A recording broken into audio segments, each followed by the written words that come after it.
How did a small town boy from Austria become one of the most famous people on earth?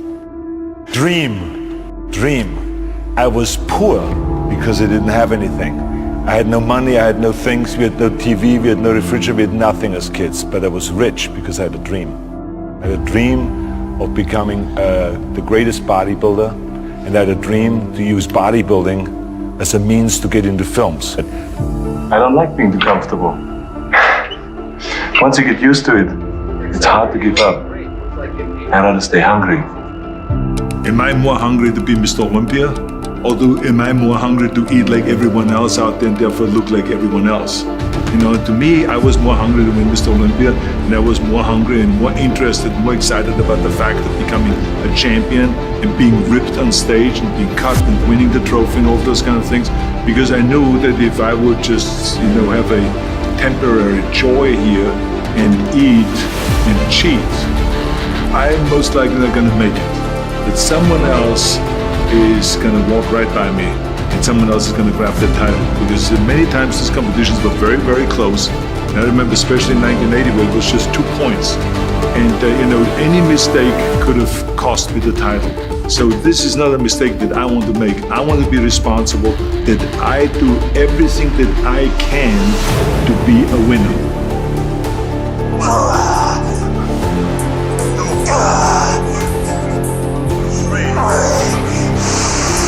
Body that is not used to maybe the 9th, 10th, 11th and 12th rep in a certain weight.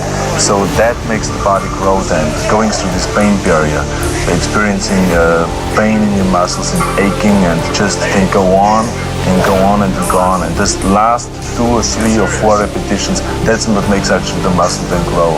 And that divides them one from a champion and one from not being a champion. If you can go through this pain barrier, you make it to be a champion. If you can't go through, forget it. And that's what most people lack, is having the guts to go in and just say, I go through and I don't care what happens. You know, it aches, and if I fall down, I have no fear of fainting in a gym.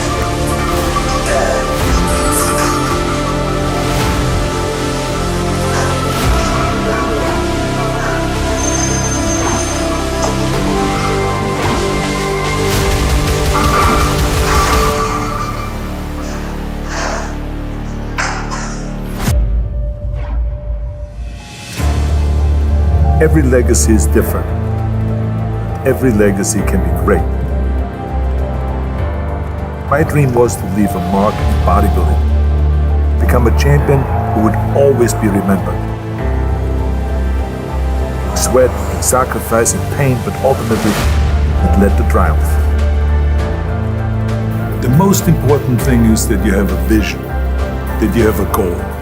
To have that vision that I want to be the greatest bodybuilder of all time, you have to have a goal. Now, it doesn't have to be that specific goal, but it has to have some goal. This is why I always recommend to people, sit down, take your time, and start thinking about, why do you want to work out? And then it can't be as crazy as it is. It could be, you know, I want to impress girls. If that's your goal, so be it, but it motivates you. It could be that you're emulating a certain, bodybuilder. Have those pictures put all over the wall like I did when I was a kid. So that every day when I go to sleep, every day when I wake up, I look at those pictures and they motivate me. You need that motivation, and then therefore you have this kind of imprint in front of you all the time, and you know exactly what you're chasing.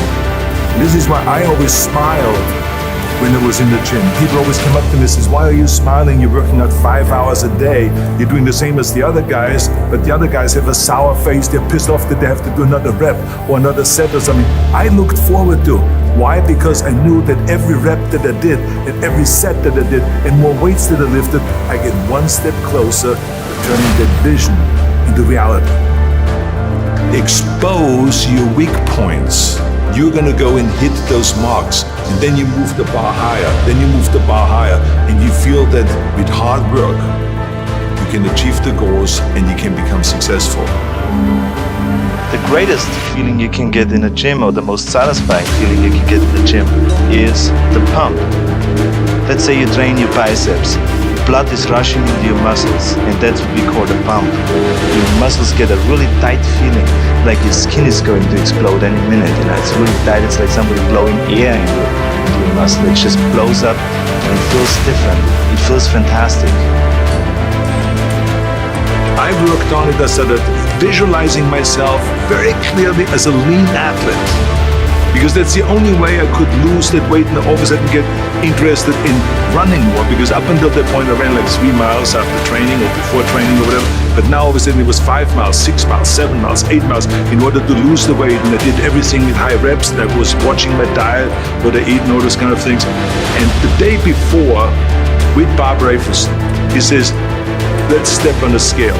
And I stepped on the scale and I weighed 209.